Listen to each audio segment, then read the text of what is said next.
මේ ළඟදී මෙන්න මේ කෑගල්ල පැත්තේ අම්මයි තාත්තයි දෙන්නම වෛද්‍යවරු. ඒගොල්ලන් හිටියා දුවයි පුතයි. අම්මයි තාත්තයි දෙන්නම වෛද්‍යවරු. පුතා වෛද්‍ය විද්‍යාලයේ අවසාන වසර. දුව වෛද්‍ය විද්‍යාලයේ පළවෙනි අවුරුද්ද. අම්මයි තාත්තයි ડોක්ටර්ස්ලා ළමයි දෙන්නත් වෛද්‍යවරු වෙන්න ඉගෙන ගන්නවා. ඉතින් තව මොනවද? මේ ළඟදී පුතා අවසාන වසර වෛද්‍ය ශිෂ්‍ය පුතා ගෙදර ආවා. ගෙදර ඇවිල්ලා කාමරේට වෙලා දොර වහගෙන ඉන්නවා දොර අරින්නේ නැහැ. තේ එකක් හදාගෙන ගිහිල්ලා අම්මා දොරට ගැහුවා දොර අරින්නේ නැහැ. තාත්තට කතා කරලා කිව්වා පුතා කාමරේ ඇතුලේ දොර අරින්නේ නැහැ. තාත්තා ඇවිල්ලා දොරට ගැහුවා දොර අරින්නේ නැහැ. දොර කැඩුවා. කඩනකොට අවසාන වසර වෛද්‍ය ශිෂ්‍ය පුතා ජනේලෙලිලා මැරිලා. ජනේලෙලිලා මැරිලා. හේතුව මම දැක්ක හේතුව හොයාගෙන තිබුණා මේ ගෙදර හුරතලේට ඇති කරන බලු පැටිය මලා ගියා. අපිට වෙච්ච දේවල් මුන්ට වුණා නේද?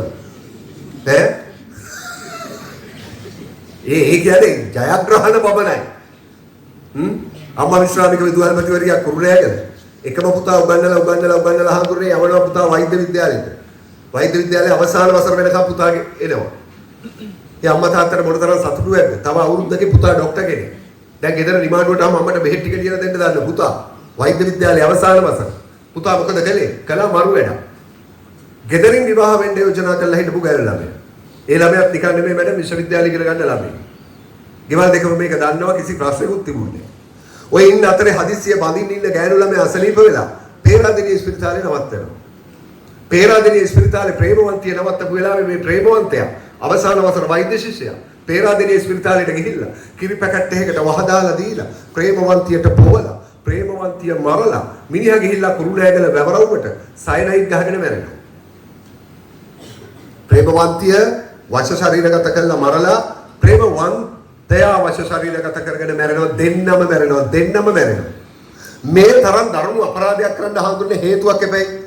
අවසාන වසර වෛද්‍ය ශිෂ්‍යයෙක් බඳින් ඉන්න කෙල්ලක් මරාගෙන මැරෙන්න හේතුවක් එපැයි. හේතුව සාධාරණ වෙන්න එපැයි. හේතුව පොලිසියෙන් හෙව්වා. මොකද්ද හේතුව? මරු හේතුව. ප්‍රේමවන්තිය ඊට ඉස්සෙල්ලා දවසේ හවස හෑන්ඩ් ෆෝන් එක ඕෆ් කරන් හිටියා කියලා.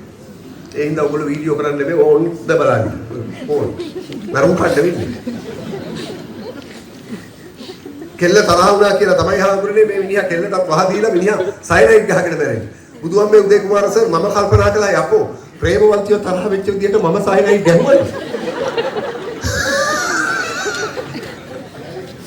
මුළු ගම මරගියා.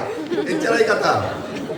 දැන් ඉස්සර දැන් ලියුන්නේ ලියන්නේ උදේ කුමාර සර් ලියුම් ලියන්නේ අම්මෝ මට ලියන්න පුළුවන් මම රස මුසු පිළි දැන් එබටයි. ලියුම් ලියලා ඇති මම ලියලා දෙන්නේ නැහැ මගේ හොඳ යාළුවෙක් හිටියා එකට දාලා සෝදුපත් කියවනවා. ඒක කියවලා කියනවා ඔය අපහන් දාන්න එපා දැම්ම. එහෙම ඕගොල්ලන්ට ඔය ලියුම් එන්නේ ඉස්සර.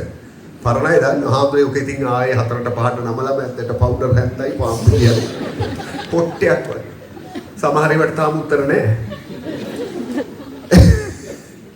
දැන් ලියන්නේ දැන් චැට්. හාමුදුරුවෝ මේ ළඟදී මට නෝනා කෙනෙක් එකක් කියලා. මේ වීඩියෝ කරලා පුතේ දාන්න එපා ගෙවල් වල දාලා මම වැඩි කියන්න කැමති නැහැ මේ වීඩියෝ කරන ටැග් එක. චැට් වැඩසටහනක් කර දිට්ඨයක හින්දා වැඩසටහන නවත්තලා ඒ නෝනා මට ඉංග්‍රීසියෙන් දාලා වැඩසටහන නැවැත්තුවා උඹට නැවත දැනුම් දෙනවා යටින් දාලා TTD KSP උඩ ටික ගොත ගහලා කියෝ ගත්තා. TTD KSP දන්නේ රුපියල් 3ක් ගියක් කමන්නේ මම කතා කරලා හැම මිසි මොකද්ද මේ TTD KSP අයියෝ ඔයා නම් ගොඩේ TTD KSP කියන්නේ 33 කෝටියක් දෙයි පිහිට.